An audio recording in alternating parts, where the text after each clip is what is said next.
Halo guys, welcome back to my YouTube channel. Halo, apa kabar semua? Semoga kita semua selalu diberikan kesehatan dan tetap selalu semangat dalam menjalani aktivitas sehari-hari. Oke, next.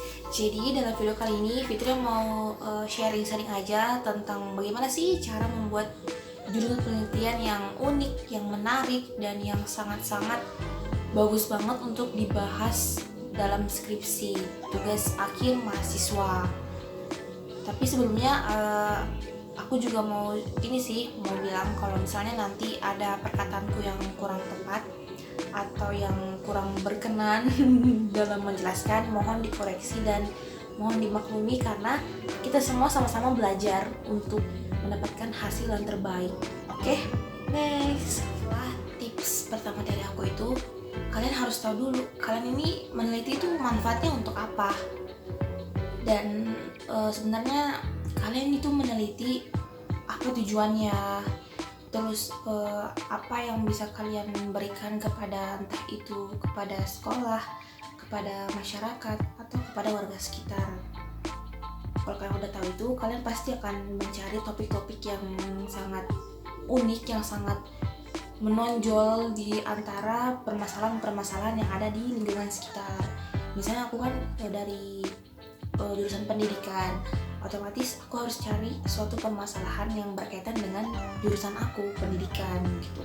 Jadi aku harus terjun ke lapangan, observasi di beberapa di sekolah untuk mengetahui dan mencari tahu apa sih sebenarnya permasalahan yang paling sering atau permasalahan yang benar-benar yang harus kita bantu untuk menyelesaikan permasalahan tersebut. Misalnya begini, dalam sekolah tersebut terdapat perilaku membolos siswa. Nah, sebelumnya kita kan udah tahu nih, bolos ternyata yang paling memang penyebab utamanya siswa jadi malas belajar, jadi tidak ingin mengikuti pembelajaran di sekolah. Nah, setelah kita tahu permasalahannya bolos, kita baru cari tahu apa sih faktor penyebabnya bolos itu. Misalnya faktor penyebabnya karena main game, misal.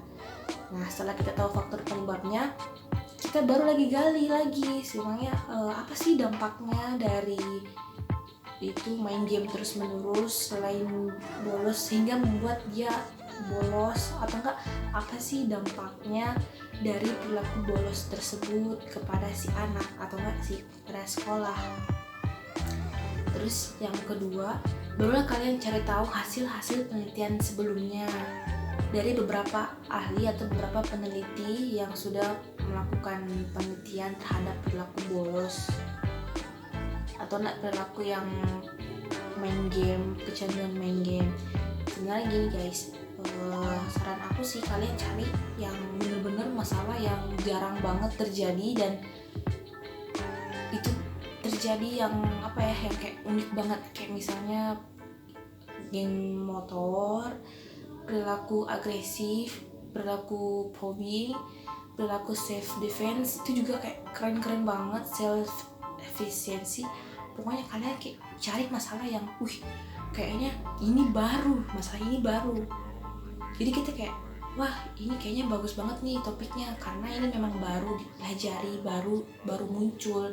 Jadi kita kayak, wah kira-kira bagusnya kita pakai teknik apa ini untuk bisa menyelesaikan masalah tersebut. Kira-kira teknik mana yang cocok, apakah menggunakan teknik ini dapat mengurangi perilaku tersebut atau justru makin menambah perilaku tersebut.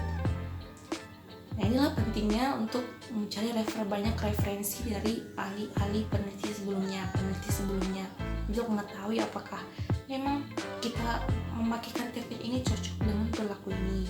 Misalnya seperti ini guys, kalian sering masalah itu siswa sering ke UGD atau enggak sering ke UKS. Terus kita cari faktor penyebabnya. Ternyata faktor penyebab siswa itu sering ke UKS adalah karena dia misalnya tidak ingin masuk belajar, atau enggak karena dia hanya ingin tiduran atau enggak selalu cepat mengantuk. Pokoknya banyak banget alasannya guys. Untuk mencari teknik yang cocok dalam menghadapi suatu permasalahan atau mengatasi suatu permasalahan, kita harus cari tahu dulu apa itu faktor-faktor penyebabnya. Barulah kita bisa melakukan obat cocok. Misalnya gini, misalnya aku flu, kena flu-nya karena apa dulu? Apakah karena kehujanan atau karena aku tidak suka udara yang dingin gitu. Nah ternyata penyebab flu-nya itu karena kehujanan, otomatis beda obatnya untuk orang yang kehujanan sama orang yang tidak bisa kena dingin. Atau nggak begini nih, misalnya kalian sakit perut, kalian harus cari tahu faktor penyebab sakit perut kalian itu seperti apa. Misalnya kalian sakit perut karena makan pedas, atau kalian sakit perut karena mau haid, otomatis penyelesaiannya atasinya tuh berbeda kan, nggak mungkin sama.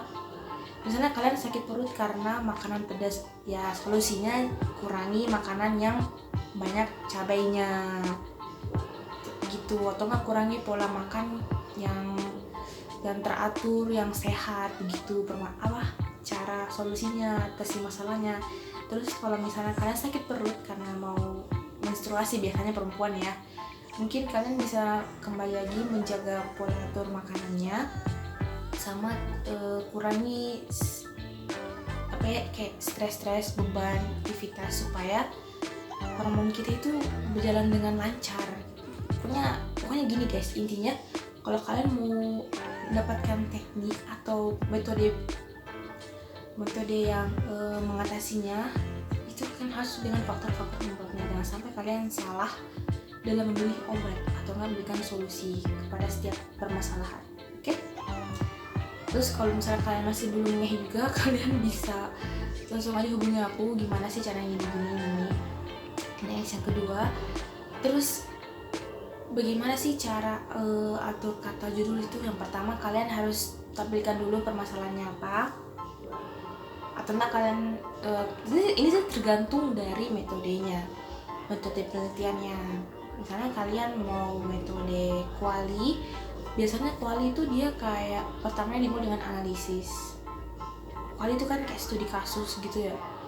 Ya studi kasus tuh dia kayak kita mencari tahu suatu gambaran fenomena menarik, masalah menarik, terus kita menggali terus latar belakangnya, deskripsi fakta-fakta lapangan, mencari tahu faktor-faktor penyebab, gambaran umum, dan solusinya, upaya penanganannya gitu. Kalau studi kasus.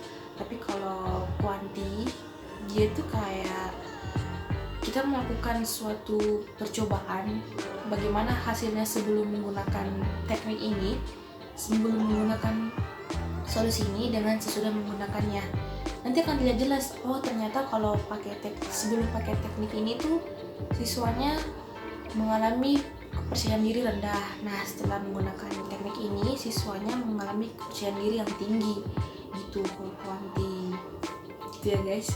Nanti ada nilai-nilai signifikannya kalau dalam kuanti menggunakan aplikasi, biasanya SPSS gitu. Terus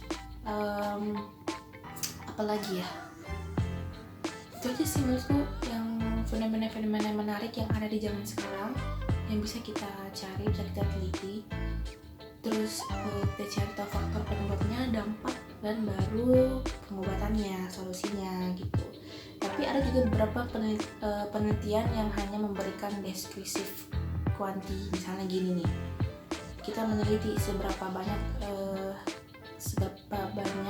jumlah wisatawan yang pergi liburan ke pantai, atau enggak seberapa banyak masyarakat yang pergi liburan ke laut gitu kan. Atau enggak gini, untuk mengetahui seberapa besar pengaruh dari air terhadap pohon kayak gitu guys. Jadi kita kayak meneliti itu, sebenarnya kita meneliti itu untuk apa sebenarnya tujuannya kan? Itu tergantung kalian. Misalnya tujuannya kalian itu meneliti untuk mengetahui seberapa efektifkah, seberapa banyakkah, dan seberapa besarkah begitu, atau enggak bagaimanakah penggambaran lebih dalam suatu kasus, suatu percobaan, ya seperti itu. Intinya manfaatnya adalah untuk membantu orang lain dalam menerima pengetahuan yang baru. Itu inti penelitian.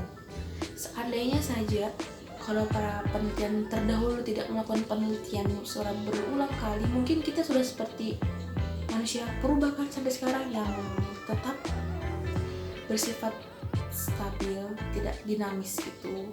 Misalnya gini nih, misalnya kita nggak tahu bagaimana caranya menyalakan lampu, bagaimana caranya naik motor kalau bukan melakukan penelitian sebelumnya, ya kan? Misalnya gini, kalian punya motor terus diam aja nggak bergerak, itu karena apa ya?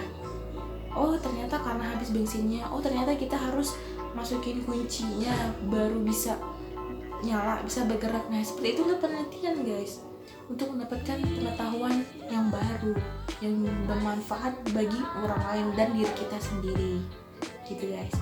Jadi mungkin itu aja sih yang mau aku sharing tentang bagaimana sih cara membuat judul yang menarik, permasalahan yang sangat menarik, yang langsung di ACC. Aku nggak tahu ya, semoga ini dapat membantu kalian untuk lebih mudah dalam memperdalam ilmu pengetahuan dan dalam menyusun skripsi. Oke, mungkin itu aja sih yang mau aku ucapkan. Semoga perkataanku ini dapat membantu, dan kalau misalnya kalian mendapatkan ada kesalahan atau kekeliruan, Fitria mohon maaf, karena seperti yang Fitria bilang di awal, kita sama-sama belajar untuk mendapatkan pencapaian yang bagus, hasil yang terbaik. Oke, see you, dan sampai jumpa di video selanjutnya. Bye bye.